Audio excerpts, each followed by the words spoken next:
Hi అండి. అందరికీ నమస్కారం. 'పాపయ్య మా జీవన జ్యోతి' సీరియల్ ఈరోజు ప్రోమోలో ఏం జరగబోతుందో చూద్దాం. ఆనంది అయితే అలేఖ్యకి అయితే హాస్పిటల్ చెకప్ కోసం సింహాద్రి వాళ్ళ ఇంటికి వెళ్ళి ఆమెను తీసుకొని అయితే హాస్పిటల్‌కి వస్తుంది. ఆదిత్య కూడా అదే కారులో ఉంటాడు. ముందు కూర్చుంటాడు. వీళ్ళు ఆనంది ఆమె అమ్మాయి అయితే వెనకాల కూర్చుంటారు. దివ్య అయితే అలా చూస్తూ ఉంటుంది.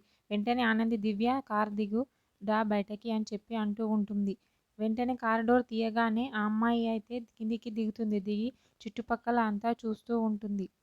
ఆదిత్య అయితే ఏదో ఆఫీస్ పని ఫోన్లో మాట్లాడుతూ ల్యాప్టాప్లో చేసుకుంటూ ఉంటాడు. వాళ్ళిద్దరిని అయితే చూడడు.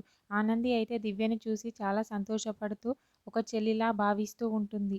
తను కూడా ఆనందిని చూసి అలా చూస్తూ ఉండిపోతూ ఉంటుంది. ఆదిత్య అయితే ఆ అమ్మాయిని చూడడు. ఏదో వర్క్లో పడిపోయి ఫోన్లో అయితే మాట్లాడుతూ ఉంటాడు. ఆమె మాత్రం పక్కలకి చూస్తూ ఉంటుంది. మరొకవేళ ఆదిత్యని చూస్తుందా మరి ఏంటి అనేది నెక్స్ట్ ఎపిసోడ్లో చూద్దాం. ఓకే. థ్యాంక్ యూ అండి. నా ఛానల్‌ని సబ్స్క్రైబ్ అండ్ లైక్ చేయండి.